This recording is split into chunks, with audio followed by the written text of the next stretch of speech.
Anda satu-satunya pemain yang berbohong di media sebagai seorang pemain. Wow, kata itu keluar langsung dari mantan asisten Coach Sintayong di Timnas Indonesia, yaitu Kim Jong Jin, yang mana di podcastnya Om Deddy dia mengutarakan tentang pendapat salah seorang mantan pemain Timnas Indonesia, yaitu Mark Klok, yang dinyatakan sebagai pembohong, kata Kim Jong Jin. Nah, ini menarik kita bahas. Kenapa bisa dibilang Mark Klok ini sebagai seorang pembohong, yang mana berita ini tidak benar. Jadi kita ketahui lagi rame ini dibahas di sosial media, baik Instagram, TikTok, X maupun juga di YouTube, tentang pengakuan mantan bukan mantan pelatih tapi mantan asisten daripada STY di Timnas Indonesia, yaitu Kim Jong Jin. Nah, Kim Jong Jin ini ditanya nih sama Om Deddy. Dia bilang bahwasanya, kan kita mendengar berita bahwasanya ada seorang yang mengatakan bahwasanya Coach Sintayong ini diktator gitu kan. Terus langsunglah Kim Jong Jin ini memberikan klarifikasi bahwasanya apa yang diberitakan, apa yang telah disampaikan tentang framing Coach Sintayong diktator itu adalah salah dan tidak benar. Bahkan kata saat itu tidak ada menyebutkan nama, tapi tiba-tiba Kim Jong Jin ini langsung memberikan nama Mark Klok kan, yang kalian maksud kan, yang kau maksud kan, kata dia. Wah, ini luar biasa. Nah, kita tahulah Mark Klok ini tidak dipanggil lagi oleh Coach Sintayong dengan berbagai alasan. Pasti alasan yang pertama ya karena mungkin, menurut aku ini bisa benar bisa salah, ya karena penurunan performa dan juga kalah bersaing dengan pemain-pemain timnas yang lainnya.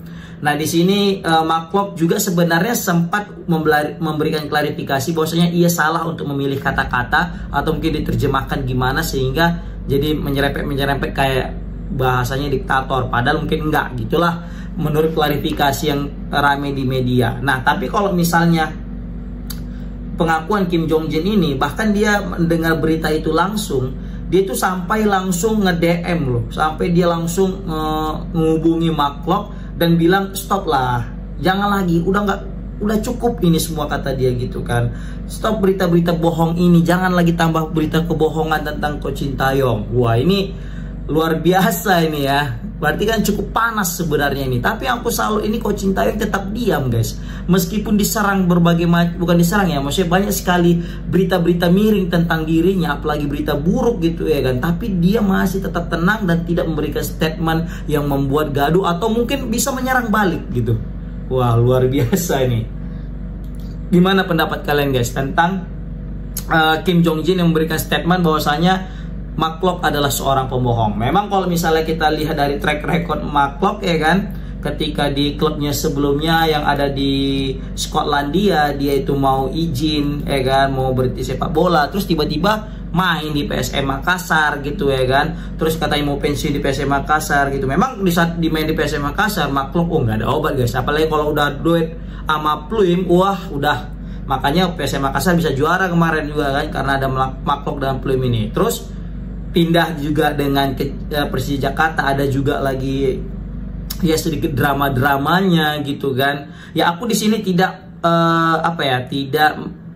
aku salah satu pendukung daripada pemain-pemain timnas, termasuk juga Mark Klok. Kita tahulah kontribusi Mark Klok apalagi di kualifikasi Piala Asia dengan gol penaltinya itu juga sangat berpengaruh sehingga timnas Indonesia lolos. Jadi kita juga tidak boleh mendiskreditkan usaha-usahanya selama ini ya kan. Tapi yang menjadi masalah ini adalah keluarnya statement tentang diktator, seorang Sintayong itu diktator gitu kan. Nah, ini kelihatan banget kayak macam sakit hati karena sudah tidak dipanggil lagi jatuhnya kayak gitu kan. Tetap aku sebagai yang bisa melihat ini semua, mungkin bisa benar bisa salah, tapi ini menurut opini aku, boleh setuju boleh enggak gitu kan.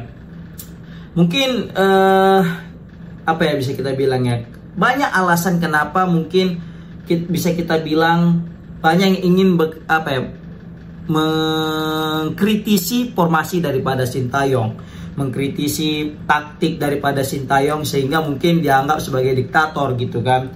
Tapi kalau misalnya kita telaah di sini, sebenarnya kan banyak pemain-pemain timnas kita ini yang mungkin, apalagi khususnya orang-orang yang hobi menyerang gitu, pola permainannya pasti mengkritisi Sintayong ini gara-gara taktiknya. Nah, jadi ST ini kan statusnya sebagai pelatih, maka dia pun bertanggung jawab lah untuk masalah kepelatihan tentang taktik dan skema permainan gitu kan. Ya kalaupun memang betul ada cekcok di situ, pasti mungkin aku di sini melihatnya adalah bagaimana banyak pemain yang mungkin pengennya menyerang bukan bertahan mengandalkan counter attack gitu ya kan. Jadi mungkin berharap timnas Indonesia itu mainnya ala total football. Begitu berharap juga timnas Indonesia itu bermainnya menyerang, layak penguasaan bola, layaknya prime-nya Barcelona, Manchester City ya kan, ataupun timnas Belanda gitu kan, yang betul-betul ala total football gitu. Nah sebenarnya Coach Sintayong ini sudah menerapkan ya proses skema atau permainan yang mengandalkan ball position dan juga ala menyerang.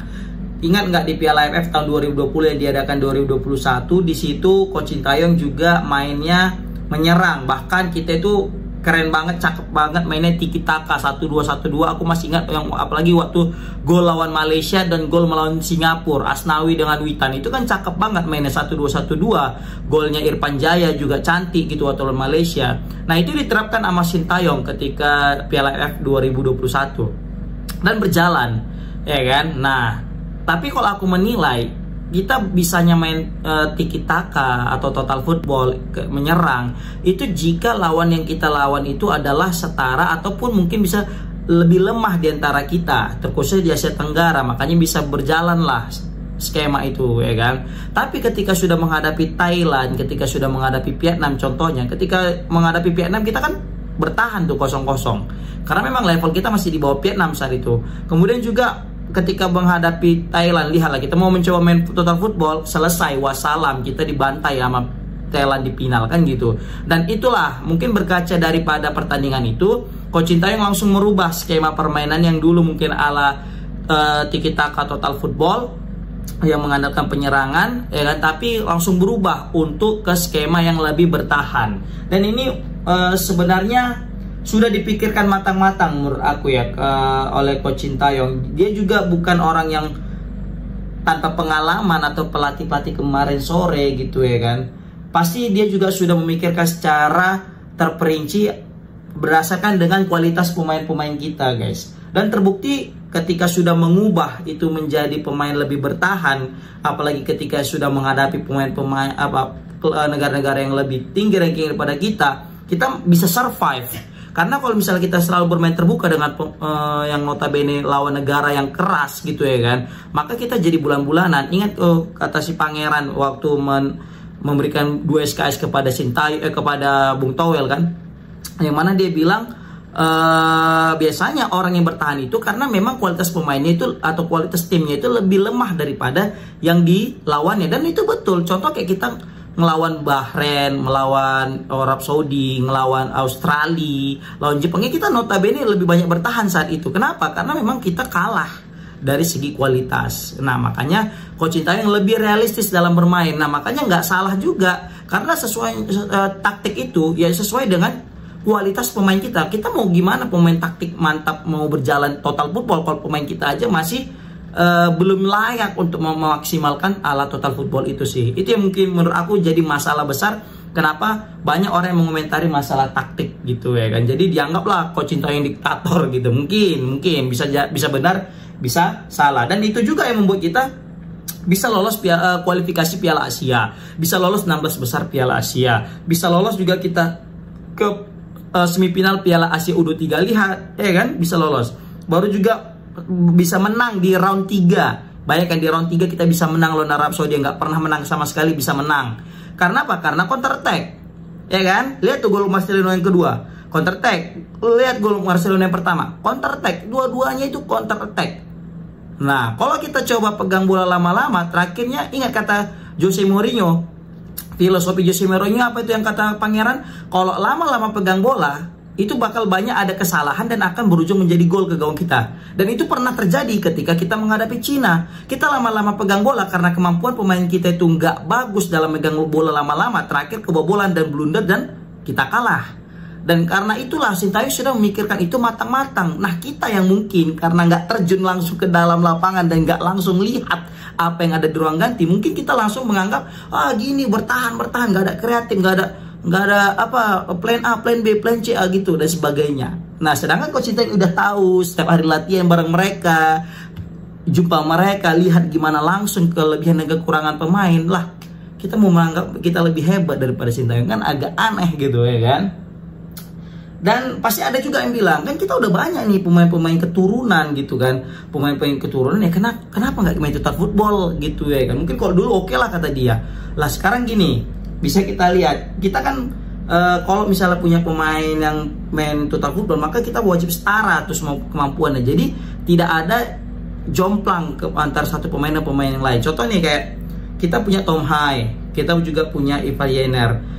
Sebenarnya kalau misalnya kita mau buat total football, Tom Hai dengan Ivar Yener ini juga bukan pemain yang dia itu press resistant gitu ya kan, yang mana ngepressnya kuat, begitu juga ketika sudah di press dia bisa bertahan gitu kan. Dan terbukti bisa kita lihat banyak sekali kesalahan yang dilakukan oleh Tom Hai ketika melawan Jepang dan Arab Saudi. Bahkan hampir saja yang Arab Saudi itu Tom Hai di tengah lapangan direbut sama pemain Arab Saudi, dia itu kalang kabut. Untung aja dia itu ditariknya itu nggak pelanggaran, walaupun itu juga penyebab gol kita untuk bisa jadi 1-0 gitu kan. Nah tapi itu, nah ketika itu Coach Sintayong paham bahwasanya kita hanya mengandalkan serangan balik dan melalui serangan balik lambung, umpan lambung atau umpan datar, terobosan lah gitu. Dan terbukti itu sering terjadi kan. Lihat waktu Tom Hai memberikan assist, lihat juga Ivar Yener memberikan assist kepada siapa namanya striker kita, Rafael Strike lawan Korea Selatan, gol kedua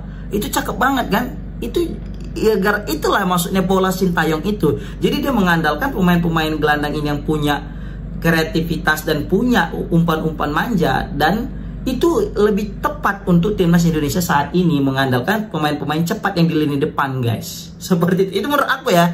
Tapi kalau misalnya kalian ada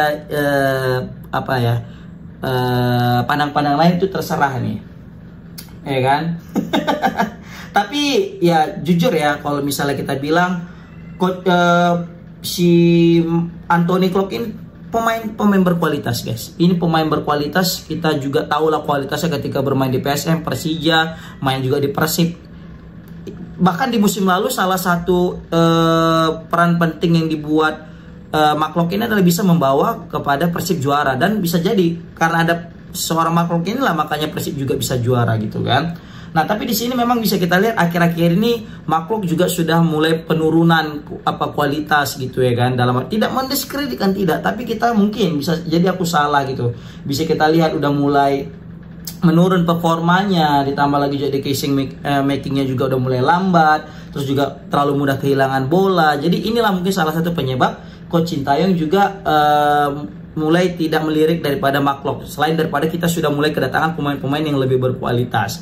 Sekali lagi, no hard feeling kepada Mark Locke. Tapi di sini kita hanya cuma mengulas ya tentang statement daripada Kim Jong Jin yang mengatakan bahwasanya berita tentang Coach Sintayong itu diktator itu salah, seperti itu guys. Tapi sekali lagi aku bisa bilang ini bisa benar bisa salah. Tapi apapun ceritanya tetap kita doakan Mark Locke semoga kembali mendapatkan performa terbaiknya, dan kita doakan semoga bisa konsisten untuk menjadi pemain terbaik di Persib Bandung dan mengantarkan Persib Bandung menjadi juara. Kita doakan juga Coach Sintayong semoga mendapatkan sesuatu yang lebih baik lagi ke depannya. Pokoknya kita di sini tetap harus mendukung mantan pemain timnas kita, Mark Locke, dan juga Coach Sintayong selaku mantan pelatih timnas kita. Oke, di sini aku juga salut dengan salah satu akun sepak bola yang ada di Indonesia, namanya itu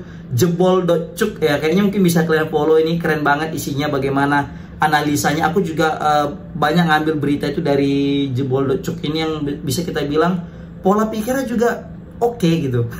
Oke, komen di kolom komentar gimana pendapat kalian. Assalamualaikum warahmatullahi wabarakatuh.